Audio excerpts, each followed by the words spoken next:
Chapter 4. The rabbit sends in a little bill.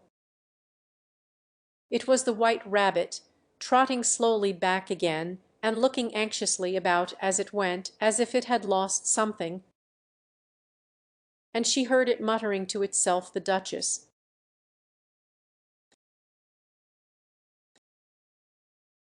The Duchess.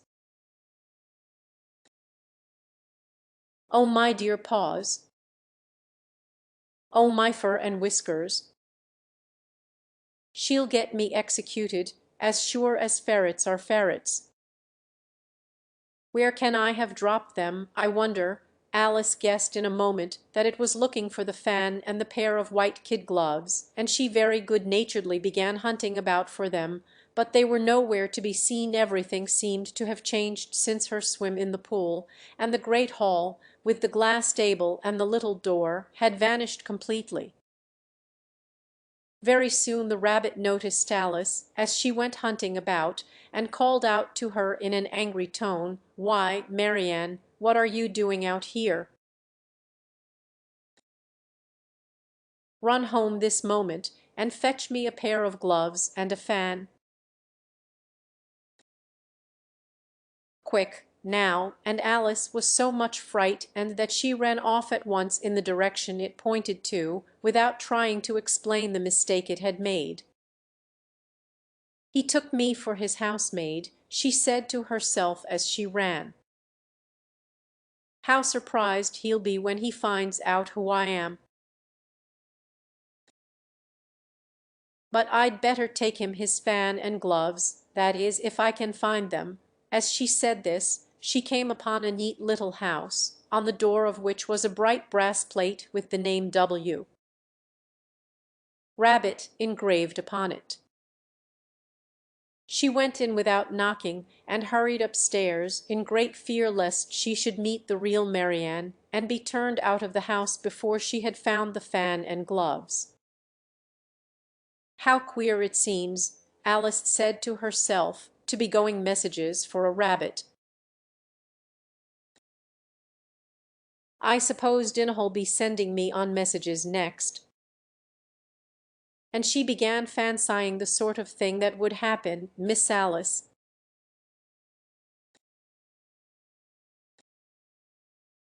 come here directly, and get ready for your walk. Coming in a minute, nurse. But I've got to see that the mouse doesn't get out. Only I don't think," Alice went on, "that they'd let Dinah stop in the house if it began ordering people about like that." By this time she had found her way into a tidy little room with a table in the window, and on it, as she had hoped, a fan and 2 or 3 pairs of tiny white kid gloves. She took up the fan and a pair of the gloves, and was just going to leave the room, when her eye fell upon a little bottle that stood near the looking-glass. There was no label this time with the words "Drink me," but nevertheless she uncorked it and put it to her lips. "I know something interesting is sure to happen," she said to herself, "whenever I eat or drink anything. So I'll just see what this bottle does. I do hope it'll make me grow large again, for really I'm quite tired of being such a tiny little thing." It did so indeed, and much sooner than she had expected.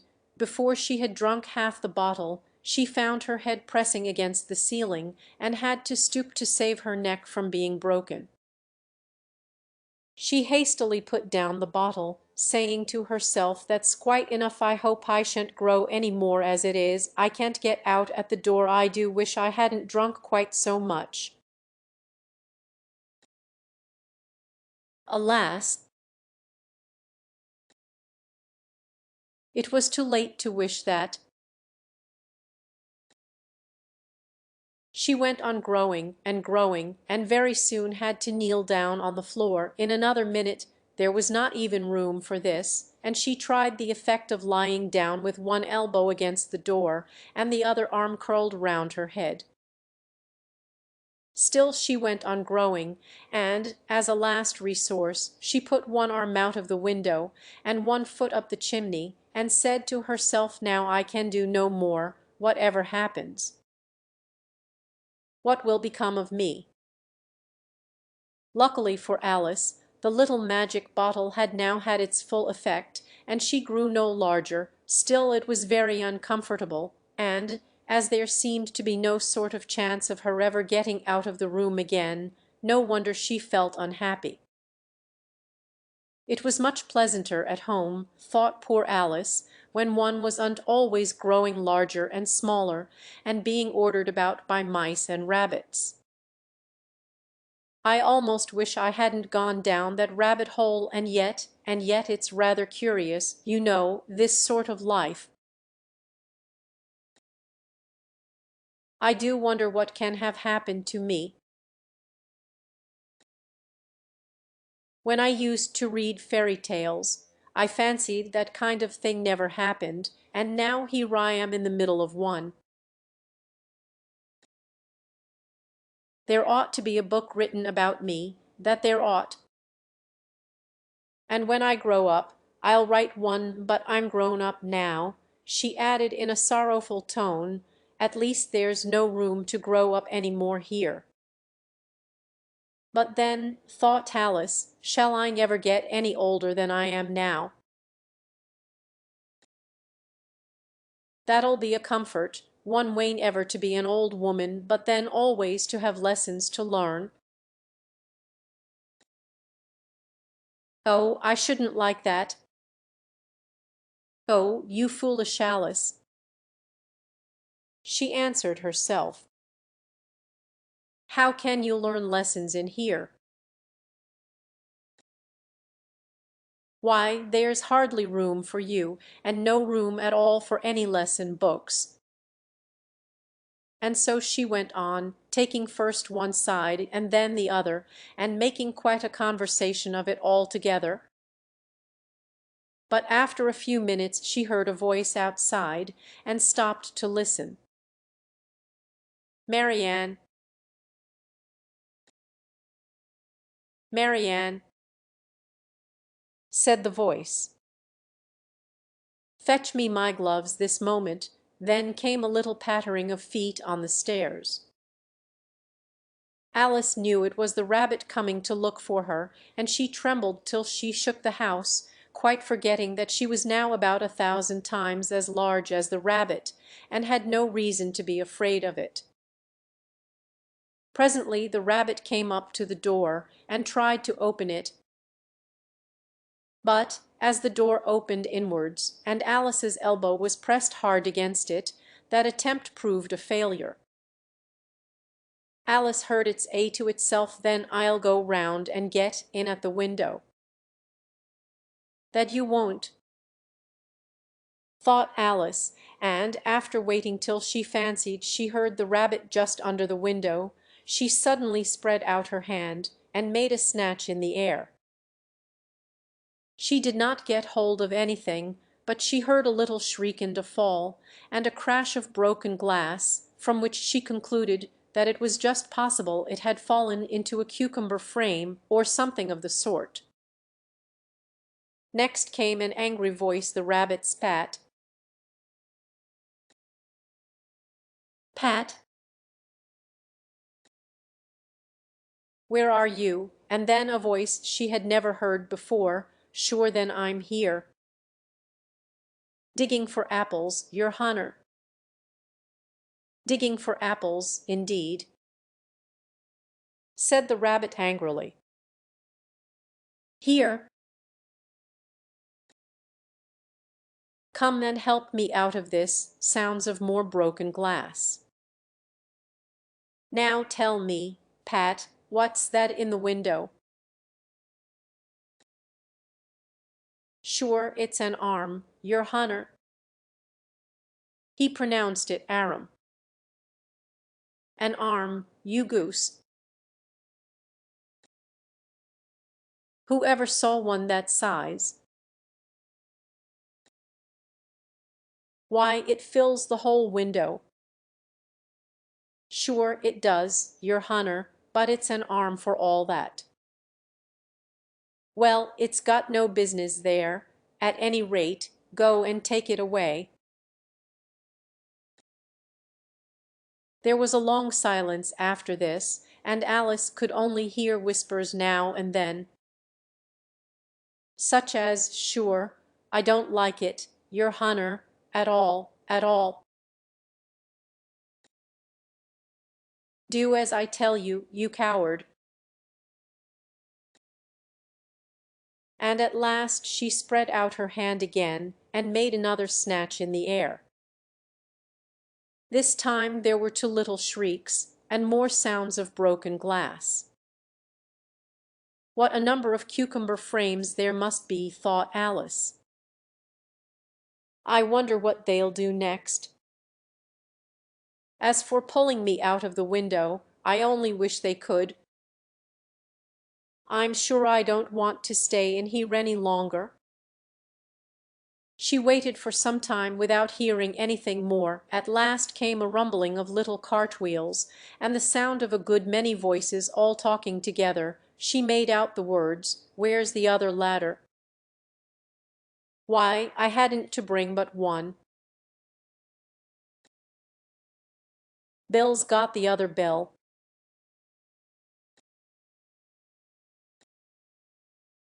"Fetch it here, lad." "Here, put 'em up at this corner, no tie 'em together first, they don't reach half high enough yet-o." "They'll do well enough, don't be particular here, Bill." "Catch hold of this rope will the roof bear, mind that loose slate-o, it's coming down." Heads below, a loud crash now. Who did that? It was Bill. "I fancy who's to go down the chimney." "Nay, I shan't." "You do it." "That I won't, then. Bill's to go down here, Bill."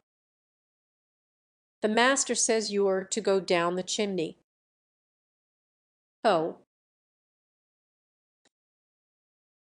"So Bill's got to come down the chimney, has he?" said Alice to herself. "Shy, they seem to put everything upon Bill. I wouldn't be in Bill's place for a good deal. This fireplace is narrow, to be sure, but I think I can kick a little." She drew her foot as far down the chimney as she could, and waited till she heard a little animal she couldn't guess of what sort it was scratching and scrambling about in the chimney close above her. Then, saying to herself, "This is Bill," she gave one sharp kick, and waited to see what would happen next. The first thing she heard was a general chorus of "There goes Bill." Then the rabbit's voice along, "Catch him, you by the hedge." Then silence, and then another confusion of voices. "Hold up his head, Brandy, now don't choke him. How was it, old fellow? What happened to you? Tell us all about it." Last came a little feeble, squeaking voice. "That's Bill," thought Alice. "Well, I hardly know no more, thank ye. I'm better now, but I'm a deal too flustered to tell you. All I know is, something comes at me like a jack in the box, and up I goes like a skyrocket." "So you did, old fellow," said the others. "We must burn the house down," said the rabbit's voice. And Alice called out as loud as she could, "If you do, I'll set Dinah at you." There was a dead silence instantly, and Alice thought to herself, "I wonder what they will do next. If they had any sense, they'd take the roof off." After a minute or two they began moving about again, and Alice heard the rabbit say, "A barrowful will do, to begin with." A barrowful of what? thought Alice. But she had not long to doubt, for the next moment a shower of little pebbles came rattling in at the window, and some of them hit her in the face. "I'll put a stop to this," she said to herself, and shouted out, "You'd better not do that again," which produced another dead silence. Alice noticed with some surprise that the pebbles were all turning into little cakes as they lay on the floor, and a bright idea came into her head. "If I eat one of these cakes," she thought, "it's sure to make some change in my size, and as it can't possibly make me larger, it must make me smaller, I suppose." So she swallowed one of the cakes, and was delighted to find that she began shrinking directly. As soon as she was small enough to get through the door, she ran out of the house, and found quite a crowd of little animals and birds waiting outside. The poor little lizard, Bill, was in the middle, being held up by 2 guinea pigs, who were giving it something out of a bottle. They all made a rush at Alice the moment she appeared, but she ran off as hard as she could, and soon found herself safe in a thick wood. "The first thing I've got to do," said Alice to herself, as she wandered about in the wood, "is to grow to my right size again. And the second thing is to find my way into that lovely garden. I think that will be the best plan." It sounded an excellent plan, no doubt, and very neatly and simply arranged. The only difficulty was that she had not the smallest idea how to set about it, and while she was peering about anxiously among the trees, a little sharp bark just over her head made her look up in a great hurry. An enormous puppy was looking down at her with large round eyes, and feebly stretching out one paw, trying to touch her. "Poor little thing," said Alice in a coaxing tone, and she tried hard to whistle to it. But she was terribly frightened and all the time at the thought that it might be hungry, in which case it would be very likely to eat her up in spite of all her coaxing. Hardly knowing what she did, she picked up a little bit of stick and held it out to the puppy, whereupon the puppy jumped into the air off all its feet at once, with a yelp of delight, and rushed at the stick and made believe to worry it. Then Alice dodged behind a great thistle to keep herself from being run over, and the moment she appeared on the other side, the puppy made another rush at the stick, and tumbled head over heels in its hurry to get hold of it. Then Alice, thinking it was very like having a game of play with a cart horse, and expecting every moment to be trampled under its feet, ran round the thistle again. Then the puppy began a series of short charges at the stick, running a very little way forwards each time and a long way back, and barking hoarsely all the while, till at last it's down a good way off, panting, with its tongue hanging out of its mouth, and its great eyes half shut. This seemed to Alice a good opportunity for making her escape, so she set off at once, and ran till she was quite tired and out of breath, and till the puppy's bark sounded quite faint in the distance. "And yet what a dear little puppy it was," said Alice, as she leant against a buttercup to rest herself, and fanned herself with one of the leaves. "I should have liked teaching it tricks very much, if I'd only been the right size to do it.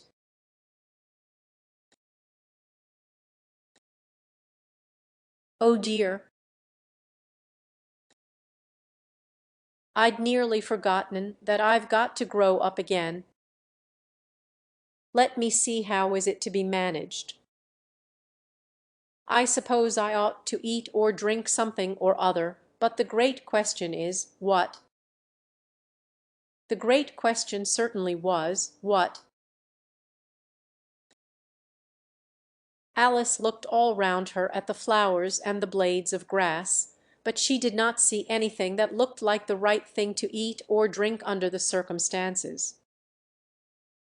There was a large mushroom growing near her, about the same height as herself, and when she had looked under it, and on both sides of it, and behind it, it occurred to her that she might as well look and see what was on the top of it.